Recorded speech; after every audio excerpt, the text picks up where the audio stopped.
Evangelho de João, capítulo 7, versículo 12. Acharam? Evangelho de João, capítulo 7, versículo 12, está escrito assim: E havia grande murmuração entre a multidão a respeito dele. Diziam alguns: ele é bom. E outros diziam: não, antes engana o povo. Que coisa, não é? Nunca existiu alguém como Jesus. Nunca falou um palavrão, nunca mentiu, nunca enganou, nunca trapaceou, não tinha vício nenhum. Fazia milagres, expulsava demônios, supria necessidades, multiplicava pães e peixes. E para fazer uma mãe parar de chorar, ele era capaz até de ressuscitar um defunto, só para aquela mãe não chorar mais. Uma pessoa perfeita, e mesmo assim tinha gente que o difamava. Na multidão, hein? Mesmo assim. Por aí, eu quero que você já comece a tirar uma lição. Não fique se entristecendo com o que falam de você, com os comentários que fazem, especialmente em rede social, não é? A pessoa entra lá no teu Instagram e faz um comentário depreciativo ou te ofende. A pessoa usa uma rede social falsa, um perfil falso para te atacar. Aí a pessoa nem dorme à noite, fica paralisada, angustiada, nervosa, deprimida. Você, por mais perfeito que seja, nunca vai conseguir agradar todo mundo. Então não fique se incomodando com as críticas, com as ofensas, com os comentários, fofocas da vizinhança, fofocas da parentela. Isso tudo é bobagem. Jesus não dava nem bola. Jesus não ligava para isso. Vê, uma pessoa perfeita como ele, que fez coisas que nunca ninguém fez nesta terra, e no entanto, eu vou ler de novo. E havia grande murmuração entre a multidão. A multidão não é uniforme. Grande murmuração entre a multidão a respeito dele. Diziam alguns: ele é bom. E outros diziam: não, antes engana o povo. Era acusado de enganar o povo. Os inimigos de Jesus o difamavam o tempo todo. Diziam que ele era enganador. Vão falar isso até depois dele morto. Diziam que Jesus era endemoniado. E os líderes religiosos, entre eles fariseus e saduceus e os sacerdotes da época, os rabinos, para impedir que a multidão fosse atrás de Jesus, eles usavam uma calúnia muito forte. Diziam: não vai atrás dele não, viu? Ele é do diabo. Mas ele expulsa os demônios. Mas ele expulsa os demônios pelo poder de Beelzebu. É tudo fingimento. É tudo combinado. Ele é do diabo. Aliás, ele é o próprio Beelzebu. Ele é o príncipe dos demônios. Aí as pessoas ficavam com medo. Muita gente deixava de seguir Jesus e acreditava nas mentiras que contavam sobre ele, contra ele. As calúnias que levantavam, que ele era samaritano, que ele era um herege, que ele não guardava o sábado, que ele era mentiroso, que ele enganava todo mundo, que ele era um mágico, que ele fazia truques, usando o ocultismo, enfim, todo tipo de calúnia. Mas Jesus realizava milagres e as pessoas iam cada vez mais atrás dele. Quando chegou a última semana de vida de Jesus, foi a gota d'água para os inimigos. Porque Jesus entra na cidade de Jerusalém, ovacionado por uma grande multidão de milhares e milhares de pessoas, e ele vem montado num jumentinho. Aí a multidão gritava: bendito o rei que vem em nome do Senhor, hosana, hosana, que quer dizer, salva-nos, nós te rogamos. Os fariseus e os inimigos de Jesus ficaram possessos. Olha, todo mundo vai atrás dele. Olha o que essa multidão está gritando. Mestre, chegaram em Jesus, manda a multidão parar com isso. Jesus disse, eu te digo, que se estes se calarem, as pedras começarão a gritar. Porque era uma profecia poderosa se cumprindo. Mas os inimigos de Jesus diziam, ele conhece as profecias da lei e dos profetas, e ele manipula as profecias, para que as pessoas pensem que ele é o Messias. O fato dele entrar em Jerusalém montado em um jumentinho, é porque tem aquela profecia que está no livro de Zacarias. Ele sabe da profecia, então arrumou um jumentinho e está entrando na cidade, se passando pelo prometido. É um enganador. Ele está manipulando as profecias. E essa profecia sobre a entrada triunfal de Jesus em Jerusalém, você encontra no livro do profeta Zacarias, capítulo 9, versículo 9. Olha que profecia. Alegra-te muito, ó filha de Sião. Exulta, ó filha de Jerusalém. Eis que o teu rei virá a ti, justo e salvador, pobre e montado sobre um jumento, sobre um asninho, filho de jumenta. Então, naquele momento, os inimigos de Jesus diziam, ele sabia dessa profecia, arrumou um jumentinho e está entrando em Jerusalém, se passando por esse rei. E a multidão está acreditando nele, a multidão está aclamando Jesus como rei. Bendito o rei que vem em nome do Senhor. Que é isso? Se Jesus é um manipulador, ok, ele poderia realmente ter arrumado um jumentinho qualquer e entrado na cidade para fazer uma simulação, mas Jesus nunca mentiu, nunca enganou ninguém. Para entrar em Jerusalém montado nesse jumentinho, ele veio de Jericó, onde já tinha curado 3 cegos e salvo a família do Zaqueu. E ele chega em frente da cidade velha de Jerusalém, lá em Betfagé, uma aldeia perto de Betânia, e ele fala assim, olha, ele acabou de chegar, hein? Ele acabou de chegar. Antes de entrar na cidade, triunfalmente, ele chama o Pedro e o João, que eram os auxiliares mais diretos, e ele fala assim, vocês entrem naquela aldeia, e assim que vocês entrarem na aldeia, vocês vão ver um jumentinho amarrado numa cerca, um jumentinho que nunca homem algum montou. Desamarrem o jumentinho e tragam para mim. E se alguém disser, ei, por que vocês estão soltando o jumento aí? O jumentinho? Digam, o mestre precisa dele. E ele vai liberar na hora. Aí os discípulos saíram de lá de Betfagé, entraram na aldeia em frente a Jerusalém e viram um jumentinho amarrado na cerca. Será que é esse? Jesus falou que a gente ia achar um jumentinho amarrado e que homem algum jamais montou. Aí os discípulos, só pode ser esse, eu não estou vendo outro jumento aqui. Ele falou que era logo que a gente entrasse na aldeia. Aí eles estão desamarrando o jumentinho, o dono aparece, ei, o que é isso? Ah, o mestre precisa. Ah, pode levar. Aí os discípulos improvisaram uma sela em cima do jumentinho, colocando as próprias roupas.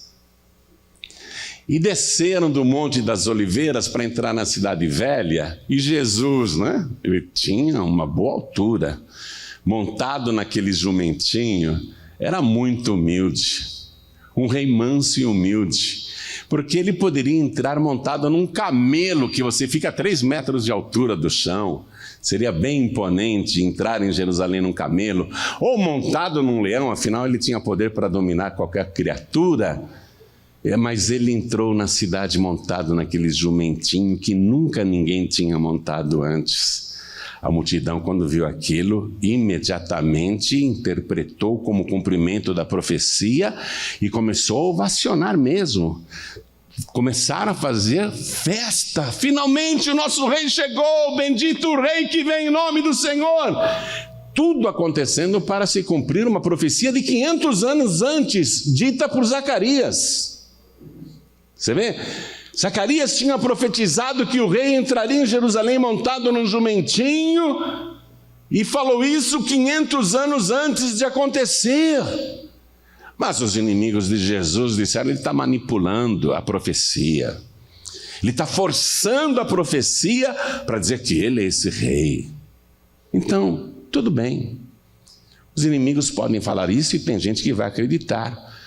Mas há uma série de profecias a respeito de Jesus escritas aqui na lei e nos profetas que não tiveram a participação ativa de Jesus, que ele não poderia manipular, ajeitar, acomodar, fazer dar certo.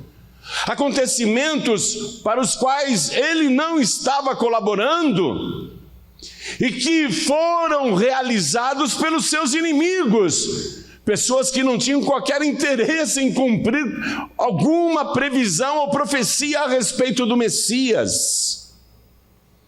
Eu vou citar algumas delas, não são todas, porque Jesus falava assim: examinem as Escrituras, porque cuidais ter nelas a vida eterna, e são elas que de mim testificam. Então, há muita profecia a respeito de Jesus no Antigo Testamento. Eu vou citar algumas que são aquelas que foram cumpridas pelos seus inimigos, pessoas que não tinham interesse em fazer as profecias se cumprirem, que não estavam colaborando para dar um jeitinho e se encaixarem nas profecias. Começando por Judas Iscariotes. Judas Iscariotes, ele come com Jesus, ele convive com Jesus, é um amigo muito chegado, pelo menos finge ser, é uma pessoa de confiança e tem um cargo de confiança, porque é ele que cuida do dinheiro do ministério de Jesus, ele é o tesoureiro. É uma pessoa que tem autoridade financeira, porque é ele que compra, é ele que negocia, é ele que guarda o dinheiro, é ele que provê o mantimento para o grupo. Esse amigo de Jesus chegava a beijar Jesus. Era assim um dos mais chegados. Quando Jesus ia fazer qualquer refeição e se sentava à mesa, geralmente era o apóstolo João do lado direito e o discípulo Judas Iscariotes do lado esquerdo. Judas estava sempre sentado perto de Jesus. Quem olhasse dizia: esse daí é chegado no homem, ó. Esse daí é um dos assessores diretos mais importantes de Jesus. Esse tem autoridade. Se a gente quiser falar com Jesus, tem que falar primeiro com Judas ou com João, porque eles são mais próximos de Jesus. O Judas era, entre aspas, um amigo que estava sempre ao lado de Jesus. Mas ele é falso. Ele é mentiroso, ele é traidor, ele, escondido, em oculto, foi lá com os inimigos de Jesus e negociou a vida do mestre por 30 moedas. E depois de ter vendido Jesus, ele se senta à mesa com Jesus e come, como se nada tivesse acontecido. Como se não tivesse feito nada de errado, como se não fosse um traidor. Judas não tem interesse nenhum em cumprir qualquer profecia a respeito do Messias, a respeito de Jesus. Mas ele está cumprindo. Ele é um falso amigo, e eu quero que você vá comigo no livro de Salmos, no Salmo de número 41. Nós vamos ler o versículo 9. Olha a profecia escrita com 1000 anos de antecedência. Aqui Jesus não está manipulando, não. A coisa está prevista na Escritura. Até o meu próprio amigo íntimo, em quem eu tanto confiava, que comia do meu pão, levantou contra mim o seu calcanhar. Esse amigo íntimo de Jesus, esse amigo chegado, essa pessoa de confiança, esse tesoureiro do grupo, ele negociou Jesus por 30 moedas, mas ele não foi lá nos inimigos de Jesus dizendo: olha, eu quero vender Jesus por 30 moedas. O Judas Iscariotes procurou os inimigos de Jesus e disse: o que vocês querem me dar pela vida dele? E os inimigos de Jesus, o sumo sacerdote Caifás e o Anás e o Sinédrio, foram eles que propuseram 30 moedas de prata. Não foi Judas que chegou pedindo 30 moedas. Quer dizer que os inimigos de Jesus lá no templo, o sumo sacerdote Caifás especialmente e o Anás, eles não tinham interesse algum em cumprir uma profecia de Jesus. Eles não tinham interesse algum de fazer qualquer profecia a respeito do Messias dar certo, se cumprir. Então Jesus não tem como manipular o Caifás, não tem como manipular o Anás, não tem como manipular o Judas, porque eles estão lá em oculto, em secreto, tramando a morte de Jesus. E justamente os sumos sacerdotes Caifás e Anás oferecem para Judas 30 moedas de prata. Eles avaliaram Jesus em 30 moedas. Era uma fortuna para o Judas. Judas seria um homem rico depois daquela Páscoa. E isso estava previsto também no livro do profeta Zacarias. Vá comigo, por favor, de volta ao livro de Zacarias, capítulo 11. Versículo 12. Isso foi escrito 500 anos antes de se cumprir. E eu disse-lhes: se parece bem aos vossos olhos, dai-me o que me é devido, e se não, deixai-o. E pesaram o meu salário 30 moedas de prata. Já estava previsto. Jesus não está manipulando os fatos, porque ele já sabia do que iria acontecer. Os sacerdotes ofereceram as 30 moedas. Judas recebeu aquelas moedas, traiu Jesus. E depois, olha só, quando ele vê a besteira que fez, ele vai ficar cheio de remorsos e ele vai voltar lá no templo para desfazer o negócio. Ele quer devolver as 30 moedas. O Judas sabe que Jesus está lá, preso, condenado, torturado. Ele se arrepende, ele está cheio de remorso. Ele procura as autoridades religiosas de Israel. Ele procura Caifás e o Anás e leva o dinheiro de volta. Quero desfazer o negócio. Eu pequei traindo sangue inocente. Judas diz isso. E o que Judas faz? Peguem as moedas de volta, não quero mais essas 30 moedas. Os sacerdotes dizem: isso é problema seu. O Judas fica revoltado, ele joga as moedas para dentro do templo. Eles recolhem lá as moedas e falam: nós não podemos colocar esse dinheiro na arca do templo, porque esse dinheiro tem preço de sangue. O que nós vamos fazer com esse dinheiro? Vamos comprar o terreno daquele oleiro e vamos fazer um cemitério para os estrangeiros, porque morrem muitos romanos aqui em Israel e eles serão sepultados ali. E com as 30 moedas de prata eles compraram um terreno de um oleiro. Os inimigos de Jesus estão fazendo isso, mas não sabem, estão cegos, surdos, não sabem que estão cumprindo a profecia que já estava feita aqui também no livro de Zacarias. Logo em seguida, acompanhe comigo. Logo em seguida, o Senhor, pois, me disse: arroja isso ao oleiro, esse belo preço em que fui avaliado por eles. E tomei as 30 moedas de prata e as arrojei ao oleiro na casa do Senhor. Judas jogou as moedas na casa do Senhor, no templo de Jerusalém. Judas não tem interesse de cumprir essa profecia. Jesus não falou para ele: ô Judas, eu preciso cumprir uma profecia aí, vai lá e joga as moedas de volta no templo. Jesus manipulou a profecia. As coisas estão acontecendo, não é? E eu estou trazendo essa mensagem porque muita gente acha que Jesus era um enganador, que Jesus manipulava as profecias para dizer que ele era o Messias. Então veja, pessoas que não são discípulos de Jesus, no caso Anás, Caifás, os fariseus, os saduceus, estão cumprindo essa profecia sobre as 30 moedas de prata. Aí Jesus foi preso, está lá amarrado, está sendo julgado pelo Sinédrio, e o Sinédrio o condena.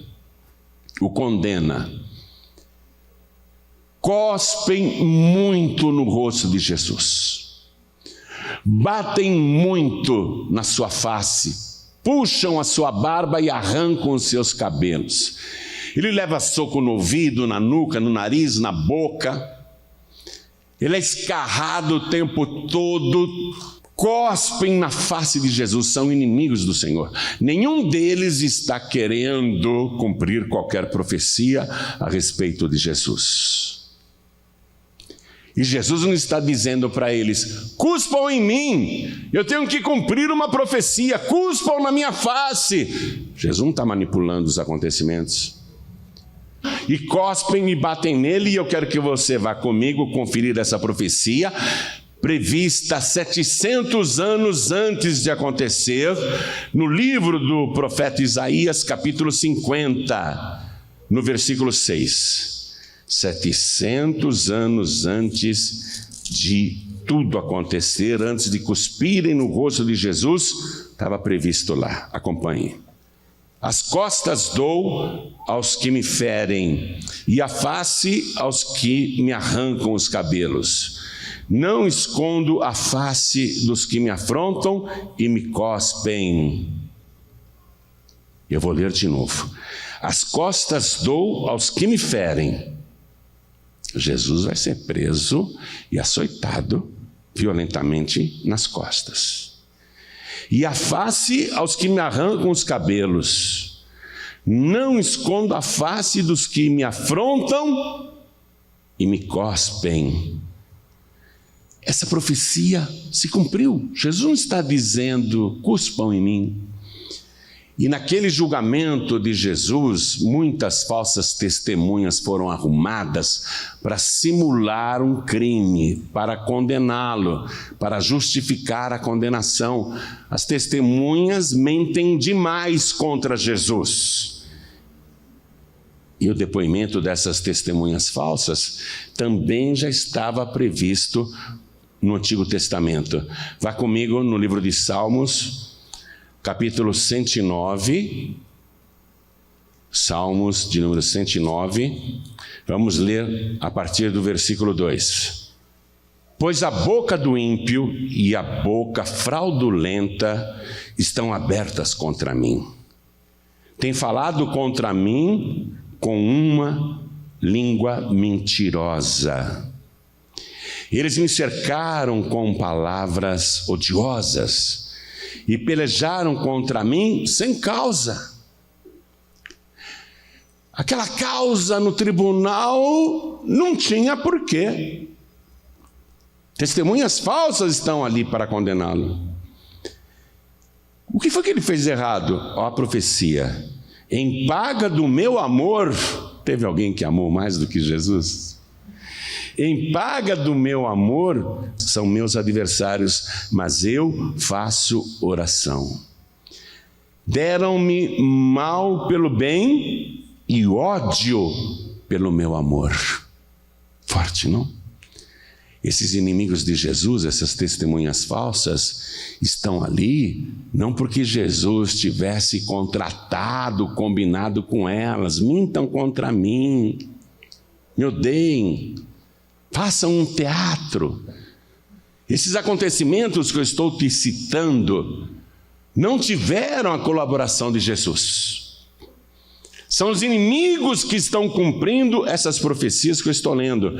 E talvez a mais direta profecia no livro dos profetas, que fala do sofrimento de Jesus, em Isaías capítulo 53, nós vamos ler o versículo 4, por favor. Verdadeiramente, Ele tomou sobre si as nossas enfermidades e as nossas dores levou sobre si, e nós o reputamos por aflito, ferido de Deus e oprimido. Mas Ele foi ferido pelas nossas transgressões. É o povo que está transgredindo. É o povo que está cumprindo essa profecia. E moído pelas nossas iniquidades. O castigo que nos traz a paz estava sobre Ele, e pelas suas pisaduras nós fomos sarados.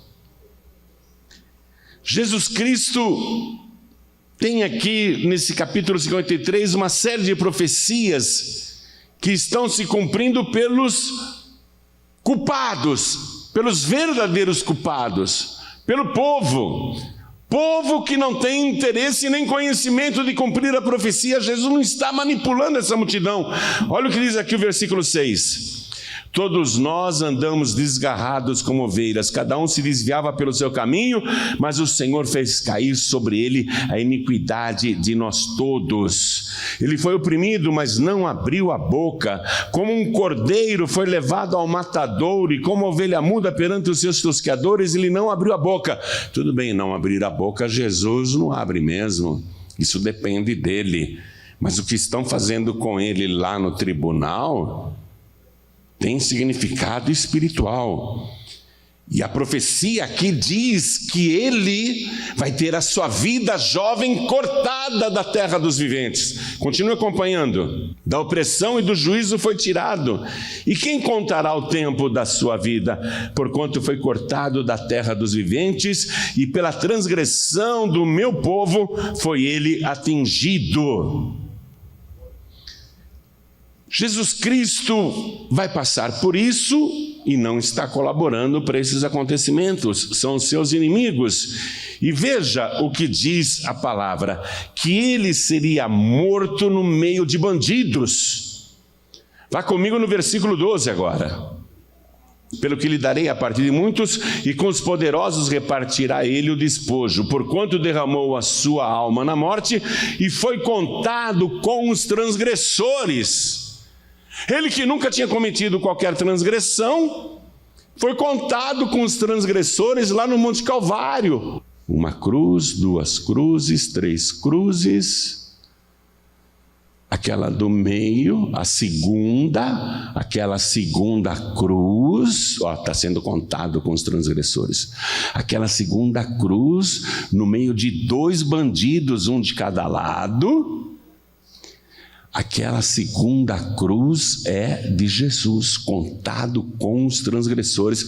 Jesus não falou, me matem e coloquem o meu corpo no meio dos bandidos. Ele não está colaborando para isso. Isso está acontecendo porque tinha que acontecer. E outro detalhe, os pés e as mãos transpassados. Como é que Jesus poderia manipular isso? Fura minha mão aqui, a outra também, agora meus pés. Não tem como manipular isso. E só quem fazia a crucificação e condenava os criminosos, os bandidos à crucificação, eram os romanos. Quer dizer que não é fácil cumprir essa profecia. Essa profecia seria muito difícil de se cumprir, porque dependeria de uma época em que um povo, uma nação que crucifica os criminosos, tomasse conta de Israel. E furar as mãos e os pés de um inocente, Jesus não tem como manipular isso. E está previsto aqui. Está previsto aqui. Quero que você vá comigo, por favor, no Salmo de número 22, livro de Salmos. Nós vamos ler o versículo 16. Pois me rodearam cães. A palavra cão, na Bíblia Sagrada, é para se referir aos cães infiéis, aos estrangeiros, os pagãos. Pois me rodearam cães. O ajuntamento dos malfeitores me cercou. São homens cruéis, soldados romanos, acostumados a matar, a torturar. Transpassaram-me as mãos e os pés.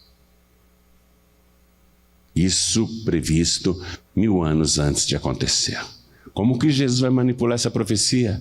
Agora enfia aqui o prego na mão direita, na mão esquerda e nos meus pés. Soldados romanos, me obedeçam, viu? Façam isso. Eu tenho que cumprir uma profecia que está lá no livro de Salmos.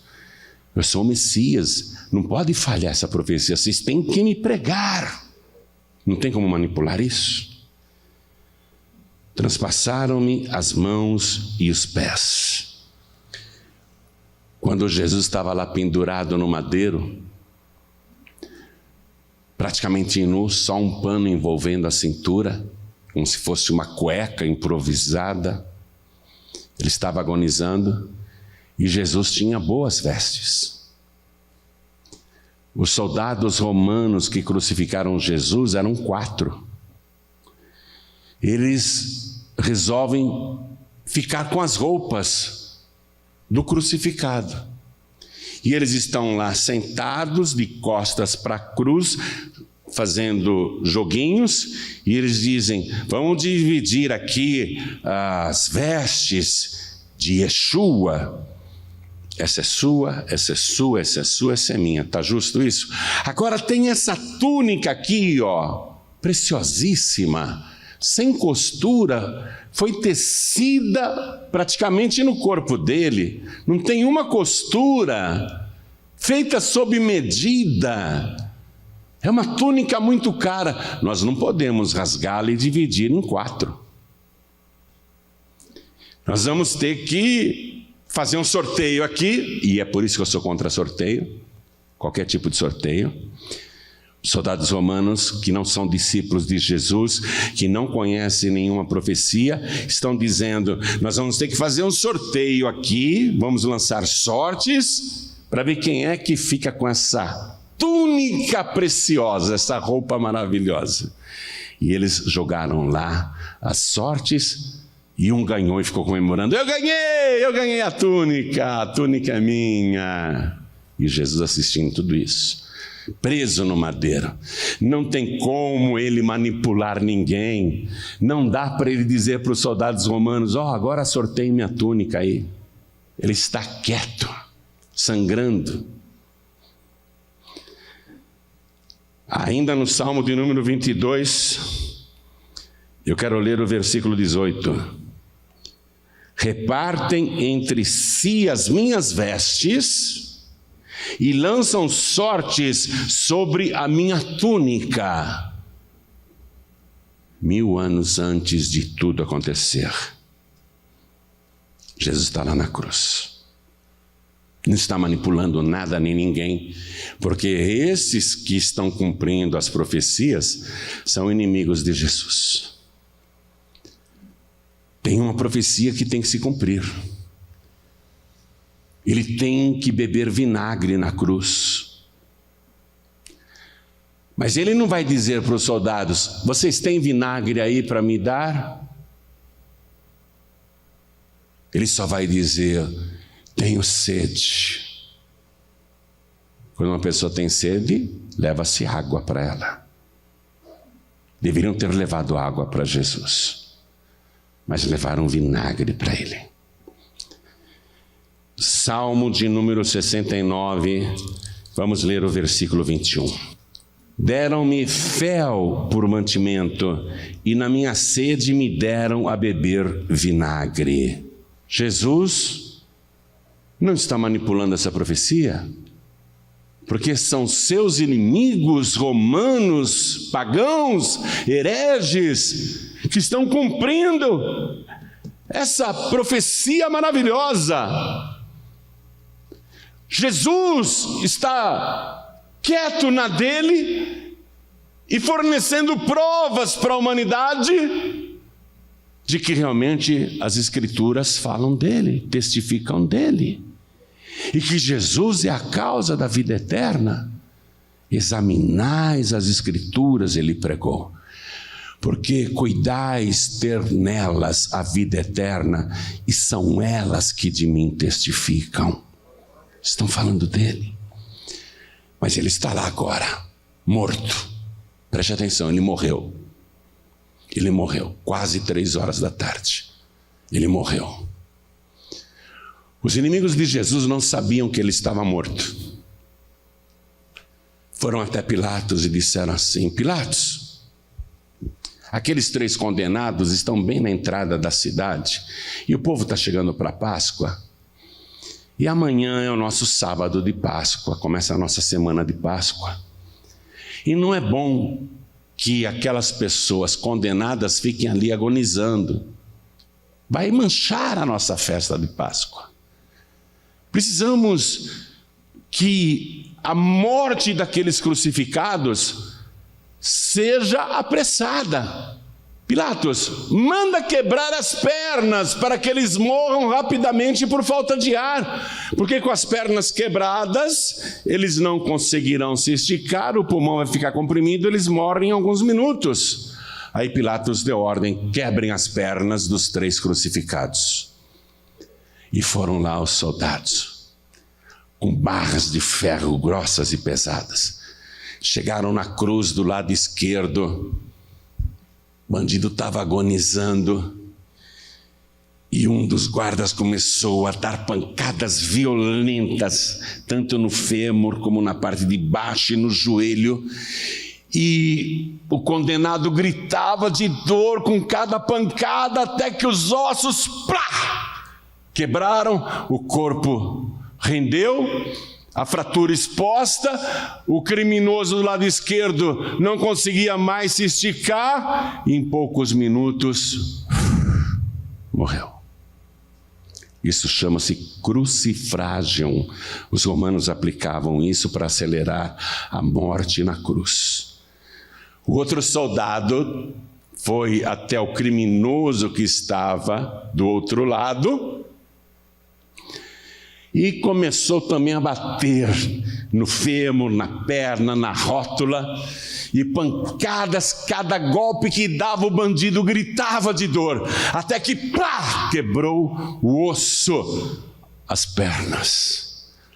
Se encolheram, o criminoso asfixiado, não conseguia mais se esticar, o peito comprimido, morreu de falta de ar. Aí eles foram quebrar as pernas de Jesus. Vamos quebrar as pernas desse que está no meio. Já está morto.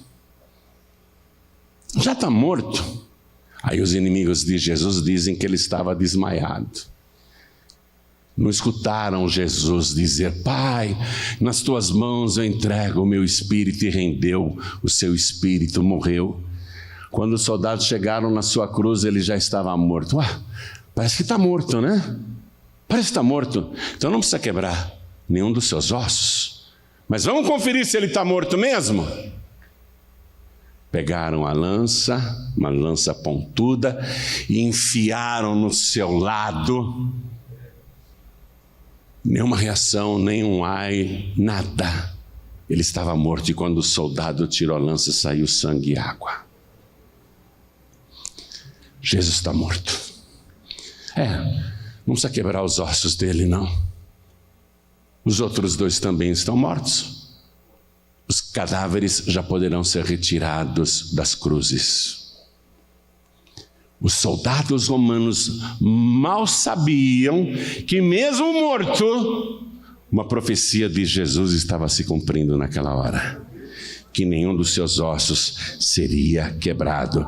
Vamos no livro de Salmos, capítulo 34, vamos ler o versículo 20. Ele lhe guarda todos os seus ossos, nem sequer um deles se quebra. E por que era importante que essa profecia se cumprisse?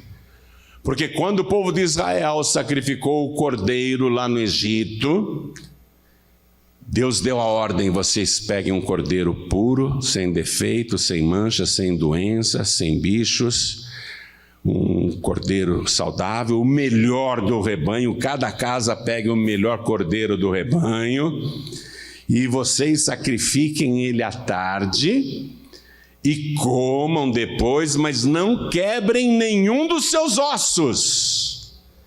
E o sangue desse cordeiro tem que ser passado no madeiro, para proteger a família que está dentro da casa, assim a morte e a praga não entram. Então o cordeiro, ali no Egito, apontava para esse cordeiro humano, o cordeiro de Deus que tira o pecado do mundo. O seu sangue foi aqui derramado no madeiro para que a praga e a morte não entrem em nossa vida, nem na nossa casa, porque a palavra diz: crê no Senhor Jesus Cristo e será salvo tu e a tua casa.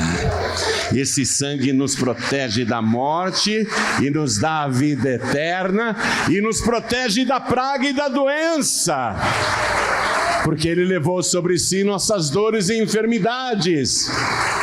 Mas esse cordeiro humano aqui, ele não poderia ter nenhum dos seus ossos quebrado, porque se os soldados romanos tivessem aplicado o crucifrágio aqui na perna de Jesus e tivesse quebrado um só osso, então ele não seria o Cordeiro de Deus. Ele está morto. Ele não está manipulando ninguém, morto, ele está morto. Ele não tem como dizer para os soldados: não quebrem os meus ossos, não. Os soldados já quebraram os ossos de 2 condenados. Mas este osso, eles não podem quebrar. E não é porque ele está morto, não. Não é por causa disso. É porque ele é o Cordeiro de Deus que tira o pecado do mundo. E quem está guardando este cordeiro agora é o próprio Deus. Leia comigo de novo a profecia. Ele guarda todos os seus ossos. Ele quem? Deus. Ele guarda todos os seus ossos, nem sequer um deles se quebra. É como se Deus estivesse aqui na frente, dizendo: até agora eu deixei vocês fazerem com o meu filho tudo o que vocês quiseram. Não impedi nada. Ele foi totalmente flagelado para cumprir as profecias. Ele teria que sofrer muito e derramar o seu sangue no madeiro para ser o motivo da salvação da humanidade. Deixei vocês fazerem com ele o que vocês queriam, e agora está consumado. Esse cadáver é meu, e nos ossos do meu filho ninguém toca, porque ele é o meu cordeiro que tira o pecado do mundo. Eu guardo todos os seus ossos para que nenhum deles se quebre. Deixei até agora vocês fazerem o que queriam, mas basta, já está consumado. Jesus não tinha como manipular essa profecia. E agora, o que se faz com esse defunto? Ele não tem nenhuma sepultura? Nunca se preocupou em comprar um túmulo? Sabia que iria morrer e não providenciou nem o próprio funeral e nem um jazigo? O que vai se fazer com esse cadáver? José de Arimateia e Nicodemos vão lá, tiram o cadáver da cruz, dão um banho de mirra e aloés, limpam o que podem, perfumam o cadáver, enrolam em panos E agora onde nós vamos sepultá-lo? O José de Arimateia, que era um homem rico, disse: eu sempre me preocupei com a minha morte. Sou um homem rico. Eu não quis uma caverna natural para ser o meu sepulcro, como os pobres sepultam seus mortos. Eu mandei escavar numa montanha um sepulcro. É uma gruta, é uma caverna. Eu mandei escavar o meu sepulcro. Nunca foi usado por ninguém. Era para mim quando eu morresse. Eu sou um homem rico, eu queria ter um funeral bonito.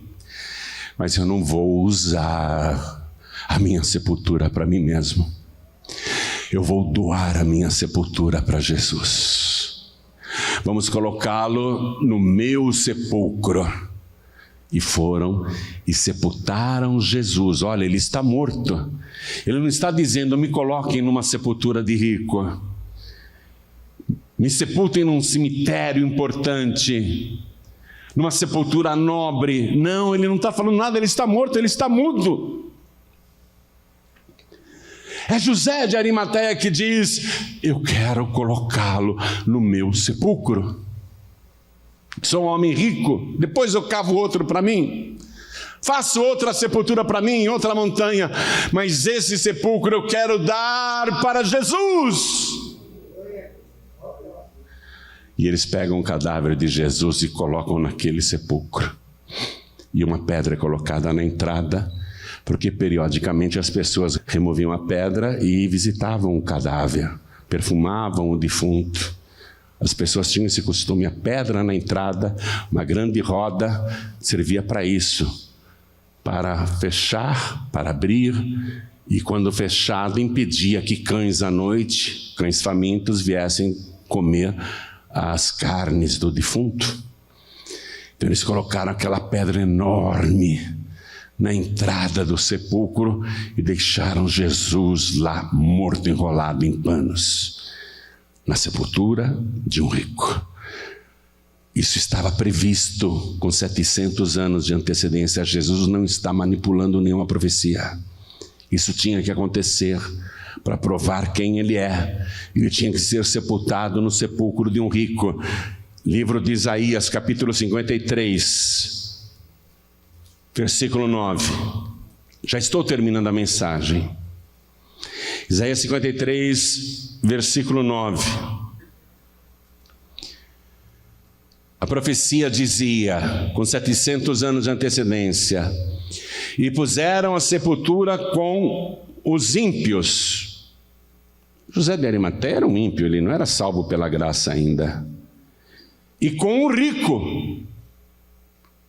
E com o rico na sua morte, porquanto nunca fez injustiça, nem houve engano na sua boca. E uma profecia, a mais importante para mim e para você, na qual Jesus não colaborou, mas Deus vai agir. Essa profecia, o próprio Deus vai cumprir. Deus diz: essa é comigo. Até agora, tudo que Jesus profetizou se cumpriu, e até os inimigos foram usados para cumprir a minha palavra, porque ela nunca volta vazia, ela nunca cai por terra. A minha palavra é fiel, ela sempre se cumpre. Mas essa última profecia, eu, o Senhor, irei cumprir. O próprio Deus. O próprio Deus. Vá comigo no livro de Salmos. Salmo de número 16, versículo 10.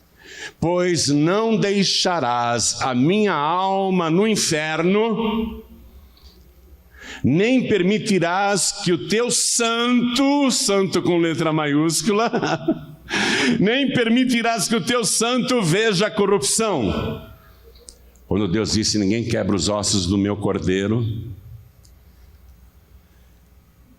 e o cadáver dele foi colocado naquela gruta, naquela caverna, tudo ficou escuro lá dentro, mas Deus disse: nenhum verme, vai comer a carne do meu filho. Nenhum micróbio, nenhuma bactéria vai proliferar. E o seu corpo não vai apodrecer. Seu corpo está todo ferido, mas não vai ter nenhuma infecção, não vai ter pus, não vai inflamar. Esse corpo é meu. E ele vai ficar aqui do jeito que o meu filho disse. Porque foi o meu filho que profetizou. Eu vou ser morto na cruz, sepultado, mas no terceiro dia ressuscitarei. Eu mesmo, Senhor Deus, ficarei aqui de plantão 3 dias, guardando o cadáver do meu filho. Nenhum verme, o corpo dele não vai se corromper, a sua carne não vai apodrecer. E Deus ficou esperando até o domingo de madrugada para cumprir essa profecia. Seu espírito não está aqui, desceu até o inferno para arrancar de Satanás as chaves da morte do inferno. Mas eis que hoje é domingo, retorna do inferno, eu não vou deixar a tua alma no inferno, retorna do inferno e entra nesse corpo.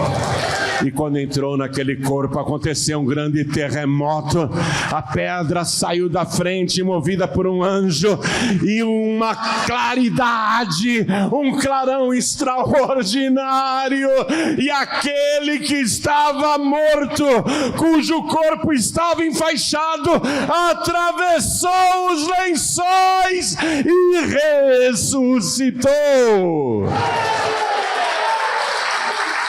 Ele não poderia ter manipulado tudo isso.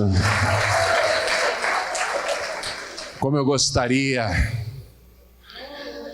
que agora pela TV ou pela internet, judeus, brasileiros e do mundo inteiro assistissem de coração desarmado essa mensagem inteira. Porque até a rejeição estava prevista, que ele seria rejeitado. E até hoje, judeus, na sua maioria, rejeitam Jesus como Messias. Falo com os judeus agora que me assistem. Ainda vivo, Jesus pregou dizendo para os seus inimigos: eu vim em nome do meu Pai, e vocês não me receberam, me rejeitaram. Outro virá em seu próprio nome, e a este vocês receberão. Jesus estava falando sobre o anticristo, que Israel e os judeus, principalmente os ortodoxos, vão receber como se fosse o Messias. Serão enganados pelo anticristo, pelo falso Messias. Há muita coisa ainda para acontecer. Muita coisa. Mas Jesus também previu que a grande tribulação que vai haver nesse planeta será para as pessoas do mundo e não para aqueles que são do Senhor. A grande tribulação já está aí. É a pré-tribulação. A pré-tribulação. O que você está vendo hoje no mundo é uma amostra da grande tribulação. Estamos na pré-tribulação. Jesus disse, antes que tudo isso aconteça, antes que comece a grande tribulação, quando vocês virem todas essas coisas acontecendo na terra, levantem as vossas cabeças, porque está próxima a vossa redenção. A qualquer momento, Jesus vai voltar, não visivelmente para o planeta, ele vai voltar em oculto para que Israel depois receba o anticristo neste mundo. Essa profecia ainda vai se cumprir, mas eu estou aguardando, não é essa do anticristo, porque eu não vou estar na terra. Você não precisa se preocupar com o anticristo. Se você é de Cristo, do verdadeiro Cristo, você não precisa se preocupar com o anticristo, nem com a grande tribulação. Porque quem é de Cristo, esteja onde estiver, pode até estar dormindo numa cama. Jesus disse: estarão dois numa cama, um será tomado, outro será deixado.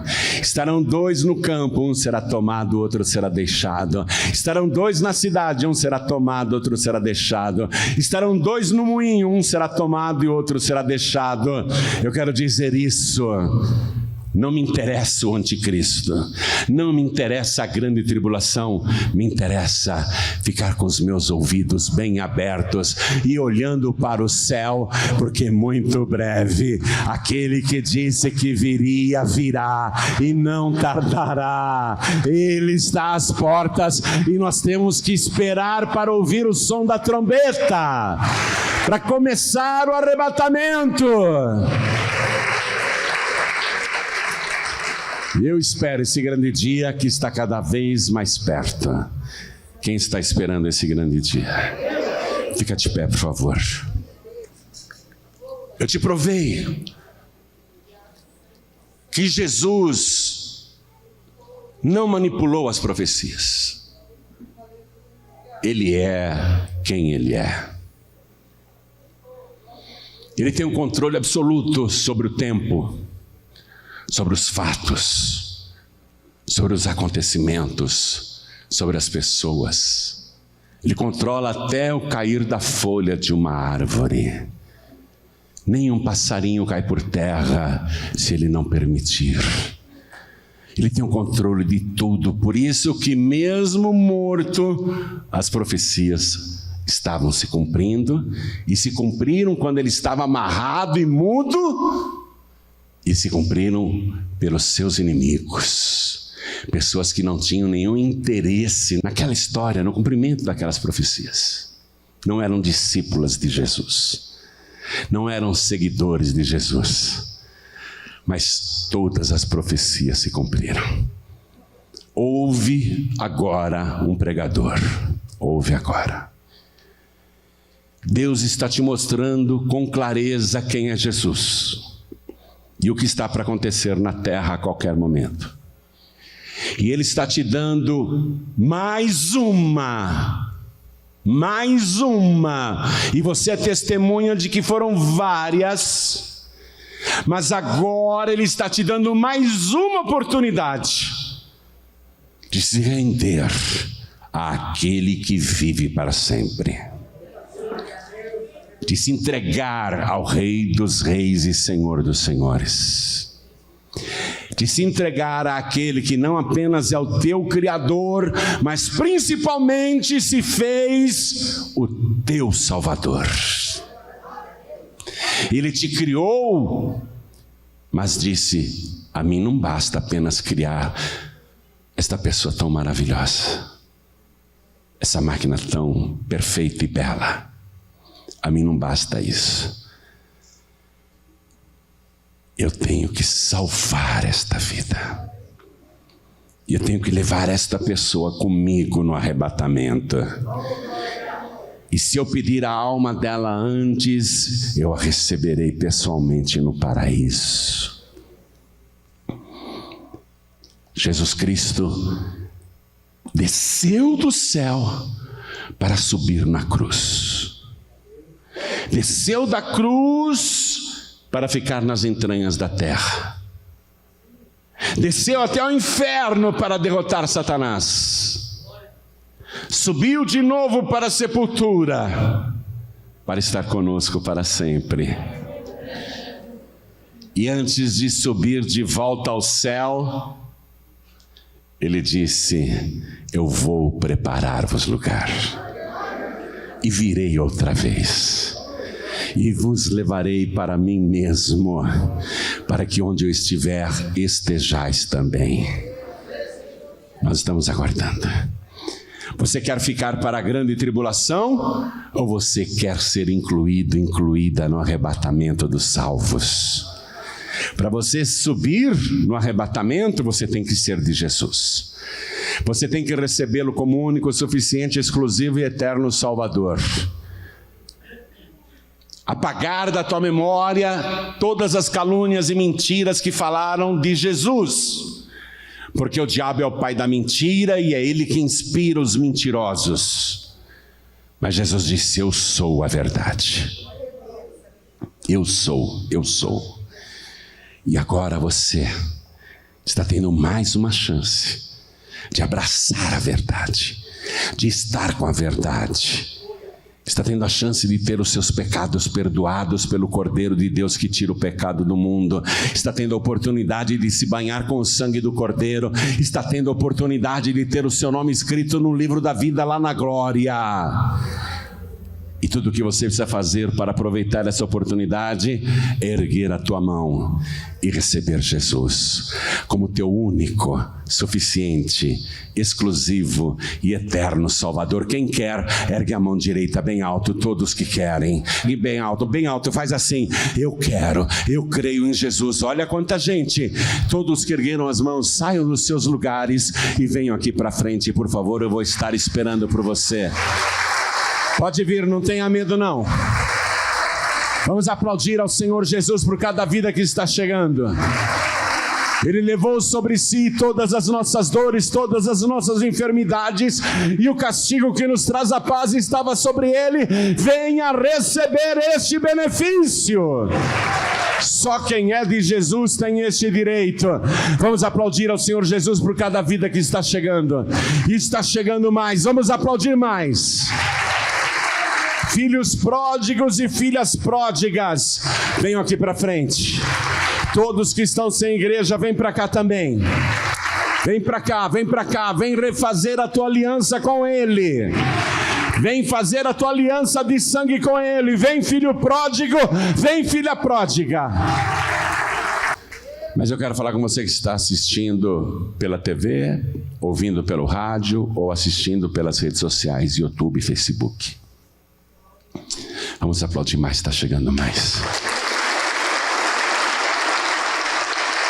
Quero falar com você que está assistindo esta mensagem ou ouvindo. Jesus Cristo quer te salvar agora, aí onde você está. Quer recebê-lo como teu único, suficiente, exclusivo e eterno Salvador, ter todos os seus pecados perdoados e o teu nome escrito no livro da vida do Cordeiro. Então se ajoelha ao lado do teu televisor, ao lado do teu rádio, ao lado do teu computador. E se você está em trânsito ou acamado e não pode se ajoelhar, está impedido de se ajoelhar, coloque a mão direita sobre o teu coração. Se você quer receber Jesus e se você quer voltar para os braços do Pai, filho pródigo, filha pródiga, coloque a mão direita sobre o teu coração. E você que está de joelhos, coloque a mão direita sobre o teu coração também. E ore assim comigo: meu Deus e meu Pai. Diga com fé: meu Deus e meu Pai, muito obrigado por me provar quem o Senhor é. As Escrituras se cumpriram e eu tenho nelas a vida eterna, porque é a respeito de Ti que elas testificam. Obrigado, Senhor, por estas provas escritas e documentais, e obrigado pelo testemunho daqueles que viram tudo acontecer e nos relataram. Obrigado, Senhor, por me trazer até aqui. Neste momento, eu suplico ao Senhor o perdão dos meus pecados. Apaga as minhas iniquidades e escreve o meu nome no livro da vida. E junto com o perdão e a alegria da salvação, me dá também o Teu Espírito Santo para eu aguentar estes dias maus e ficar firme na Tua presença até o dia da minha morte ou até o dia do arrebatamento. Eu quero, Senhor, perseverar até o fim, porque declaro que Jesus Cristo é o meu único, suficiente, exclusivo e eterno Salvador, para todos sempre. Amém.